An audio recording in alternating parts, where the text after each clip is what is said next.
Nathan Judo. I'm here with Wolves reporter Tim Spiers at St Andrews. Wolverhampton Wanderers 1, Birmingham City 0. 6 in a row, Tim. Not a classic, but doesn't really matter, does it? 3 points. 60 times. 60 times. 6 appeal. Yes.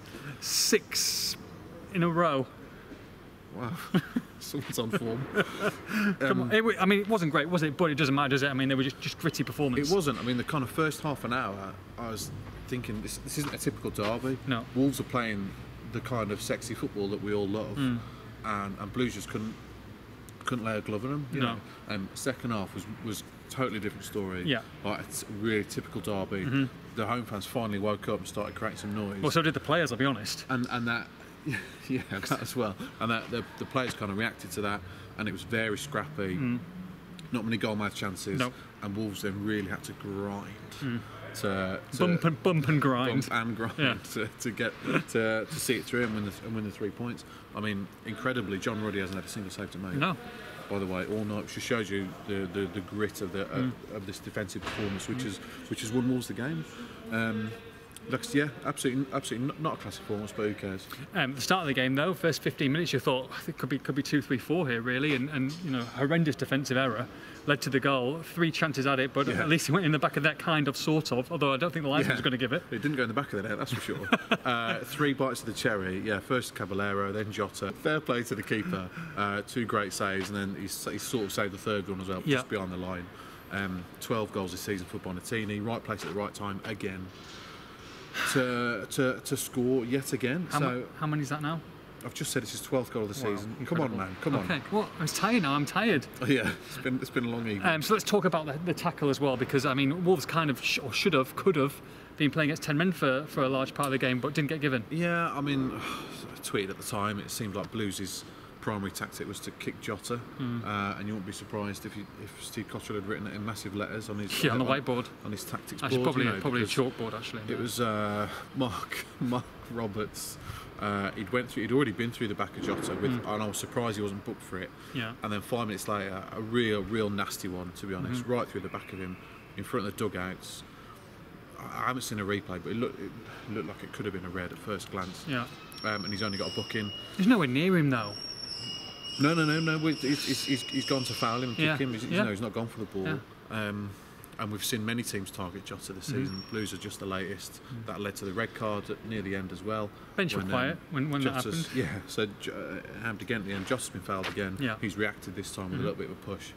And then what's his name? Arlie Dean's come in for absolutely no reason. Yeah. And pushed him to the floor and been sent off. So yeah, it was a needlessly nasty game, but for a lot of limited teams, of which Blues are very much one, they're relegation fodder in my eyes. You know, the way this club's been run, then that's their primary tactic, to try and kick Wolves and stop Wolves. And Wolves have been there themselves over the years. It's just the way it is. You're not going to beat Wolves by outpassing them. No. So Wolves will continue to get this all season long. And not a classic game, but job done. And this was potentially, especially second half, in years gone by, seasons gone by, I'm sure a game they would have drawn or even perhaps lost, shall we say. Yeah, they showed great rigidity at the back. They really did. Midfield especially, I thought, and Jai did very well coming in for Neves. You know, there wasn't the silky, weren't many 50-yard rakes out to the flanks tonight, but it wasn't really that kind of game. Like I said, it did threaten to be at the start. Wolves clicked pretty much from the off, actually. Yeah. Which Nuno says was difficult after a 9-day break, so that's felt like a while since the last game. But yeah, Blues gradually kind of kicked their way into the game, so to speak. And then, second half, like I said, kick your way into a game, brilliant. It was a proper derby second half. The crowd were really starting to raise the volume. And a better team would have got a point at least tonight, I thought. But Wolves did hold their own. Back 3 were excellent. I thought Ryan Bennett was very good again tonight. They were compact. The wing backs are very, very compact. So they were.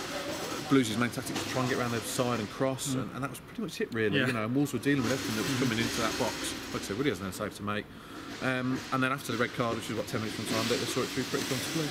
I suppose the one disappointing aspect of the game was when Costa came in and he got brought on one-on-one here, and he's got to do better than that, doesn't he? He had a bit of an off night, although I think his pace is back, which I think is a good thing, but it was disappointing the last 30 minutes when he thought he could really take the game away from them. I think that's the only negative, because yes, Blues if Blues had started the second half like they started the first, it would have been a really, really tough game tonight. But yeah, they started well, so that second half. Nuno reacted by bringing on Costa and Caballero for a bit more zip up front, and he did bring that. Yeah, he did. He got him behind once, and he had another couple of runs down the flanks as well. He should have. I hope he still hears us. He should have scored. I mean, he tries to kind of dummy the keeper or drift it past him. But the keeper had already committed himself. So all you got to do is just lift it over him, which obviously Costa's very capable of doing.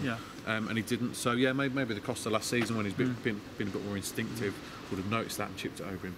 But never mind, Jota had a chance as well into the side netting. That's the only criticism, that they didn't double their lead and make it really comfortable. But 6 wins on the trot. I think they've conceded 2 goals in those 6 games.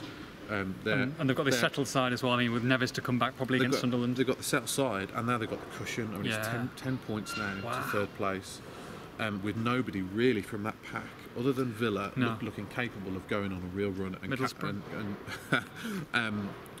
catch. I say catching Wolves, but again, it's going to take a massive reversal in Wolves' form and fortunes for them to be anywhere near being catchable. It just doesn't look likely at this stage. And they've got Sunderland at home on Saturday.